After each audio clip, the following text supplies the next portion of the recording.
Épisode 12 de La France, ce pays laxiste. Et aujourd'hui, on va regarder le témoignage de ce monsieur. Et aussi l'affaire juste après d'un terroriste qui est en liberté, qui se balade dans un village. Il a été assigné à résidence et les habitants sont pas très contents. Donc, ce monsieur s'est fait agresser en février 2018. Donc là, ça fait 7 ans, donc le mec, il est un peu oublié et tout. Et il vient de recevoir le courrier de l'administration française qui lui explique qu'il n'y aura rien. 7 ans après, bon, au fait, il n'y aura rien. 7 ans. C'est pas une blague. La justice française me choque. Il y a 7 ans, les gars, je me suis fait agresser au couteau. Et je reçois un courrier du tribunal que maintenant, les gars. C'était en février 2018, c'est dingue. Je vous montre, les gars, mais c'était fait vraiment le 11 avril 2018. Regardez, par conséquent, il n'est pas nanana pénal. Donc en gros, ça doit être un truc du genre, il n'est pas condamné pénalement, je sais pas quoi. En cas d'éléments nouveaux, la procédure sera réexaminée. En même temps, ça fait 7 ans, donc oui, il n'y a plus d'éléments, tu m'étonnes. Vous avez la possibilité de passer outre ma décision en poursuivant vous-même la procédure, nanana. Donc évidemment, 7 ans après, le mec, il aura la flemme. Vraiment, le système judiciaire est paralysé, hein, tu peux rien faire. 2025. Les gars, guettez la date. 8 février 2018, début de la plainte. Pour te dire que c'est classé sans suite. Genre, je sais pas ce qui me choque entre le classé sans suite ou le fait que j'ai reçu le truc 7 ans après, normal. Bref, je vous explique le contexte de ce qui m'est arrivé quand même. Bref, j'étais à l'internat à Breccia et je rentrais chez moi en RER avec un pote à moi. À 14 ans, je ressemblais à ça. Là, tu dis, il est stock, je faisais 40 kilos. Je faisais 40 kilos pour un ratio d'1m55, 1m60 grand max. Je me postais dans les petits carrés du RER. Je suis avec mon pote, le mec, il est déchiré sous moi. Il commence à me sortir une lame, donnez vos bigots. Moi, tu sais, je suis comme ça. Mais tu sais, il me sort une larme, le mec est énervé, bah je lui donne. En plus, à ce moment-là, en 2018, j'avais un iPhone 6 et j'étais en troisième, tu sais, c'était dingue d'avoir ça. La vie de Wam, j'ai pleuré de baiser, j'avais trop le seum. Du coup, je portais plainte et tout. Carrément, ils ont retrouvé le mec, je crois, ils ont même retrouvé l'iPhone. L'iPhone, il était bloqué, j'ai jamais pu rien refaire avec. Le mec, il fait une séance de garde à vue. Askip, il avait 17 ans. Je vous assure qu'il avait pas 17 ans, il avait 40.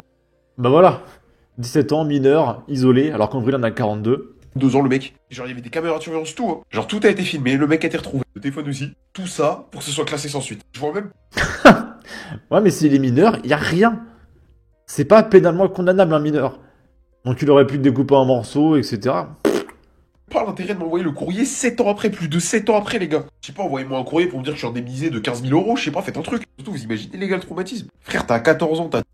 Ensuite, il y a un mec qui essaie de faire un concours. J'ai mieux.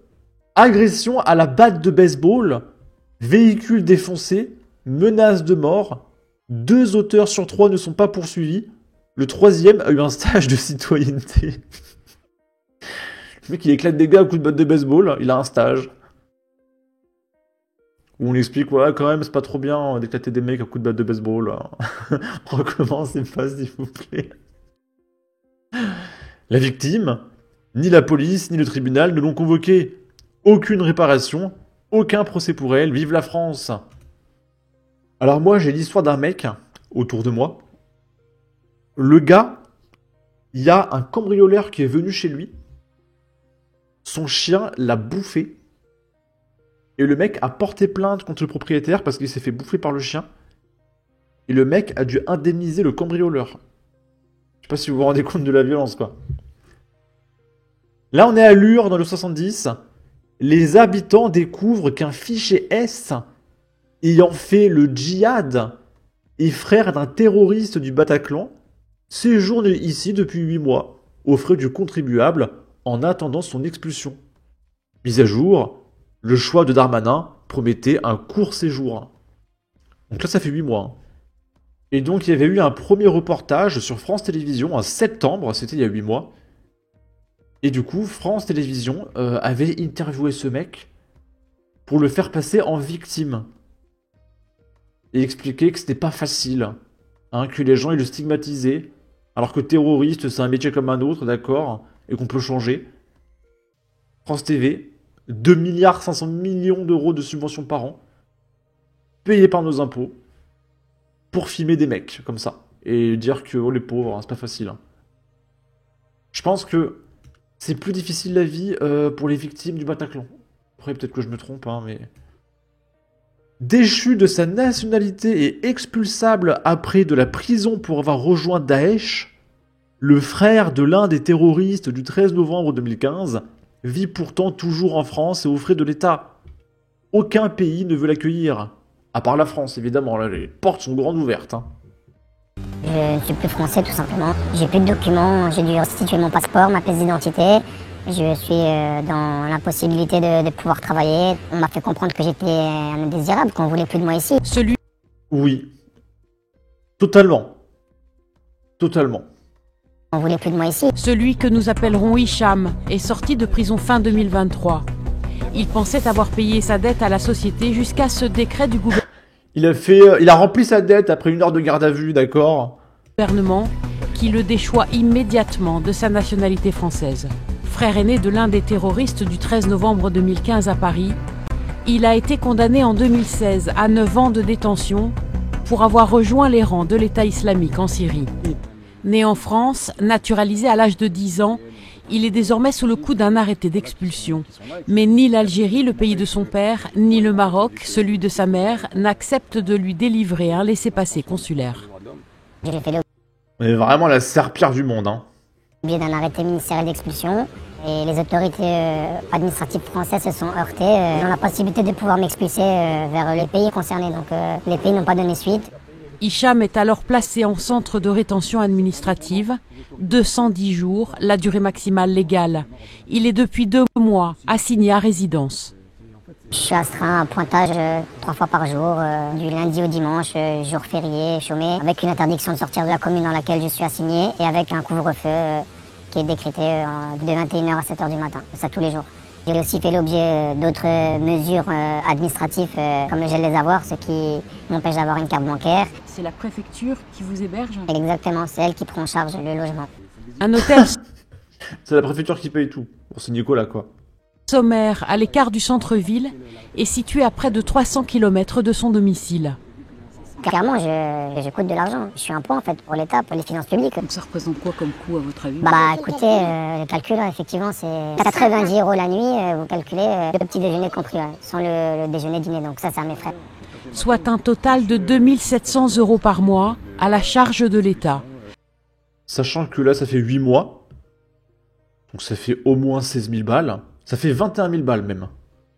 Auquel s'ajoute près de 130 000 € le coût de 7 mois en rétention administrative selon la Cour des comptes.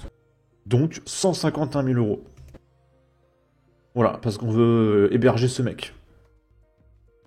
Et du coup, là, on est 8 mois après. C'est par la presse locale que les habitants de Lure ont appris la nouvelle. Depuis 8 mois, cet ancien djihadiste, le frère d'un des terroristes du Bataclan, est assigné à résidence dans leur commune. Quand on a su ça, franchement, on a été choqués. Pourquoi qu'on l'a mis ici à Lure? Pourquoi Lure? Nous, on veut être tranquille. Et un petit peu inquiète quand même. Ben, on va toujours regarder derrière soi. J'estime qu'il a rien à faire ici, nulle part d'ailleurs. Si certains ne sont pas rassurés, d'autres Et les gens qui parlent là, ils ont intérêt à pas être de gauche. Parce que si c'est pour voter à gauche et dire oui, il faut plus de migrants, mais par contre quand il y en a un, oh non, on n'en veut pas. Hein, je dois regarder derrière moi quand même quand je marche. Ça serait du foutage de gueule. Donc j'espère pour vous que vous votez pas à gauche, hein, je vous le dis tout de suite. relativisent. Quand on lit l'article, on n'a pas trop l'impression que c'est un énorme danger, quoi. Faut bien qu'il soit Non, il est pas dangereux du tout, hein. quelque part. C'est pas lui forcément qui a choisi d'être à Lure. Il aurait pu être à Angoulême ou être au Havre. Voilà, aujourd'hui il est ici. C'est pas de sa faute à lui. Cette assignation date du mois de juin, une décision du ministre de l'Intérieur de l'époque, Gérald Darmanin. Il a assuré au maire de Lure que cet homme, condamné à 8 ans de prison pour terrorisme, ne ferait qu'un court séjour dans la commune. Moi, j'ai exprimé un désaccord et aujourd'hui, nous en sommes là. Moi, je considère que ma position, elle a été extrêmement claire, extrêmement ferme depuis le début, que je ne souhaitais pas que cette personne reste sur le territoire luron. J'ai demandé une solution. Je n'ai pas été entendu, je n'ai pas été écouté. Pour l'instant, ni le Maroc ni l'Algérie n'ont délivré de laissez-passer consulaire nécessaire à son expulsion. C'est génial. Alors peut-être que c'est comme le monsieur, hein, faudra attendre 7 ans pour avoir des nouvelles. Sur ce, n'hésitez pas à donner votre avis, votre opinion, à partager, liker, commenter, ça aidera au référencement de la vidéo sur YouTube. Abonnez-vous, suivez-moi sur Twitter, prenez soin de vous, salut!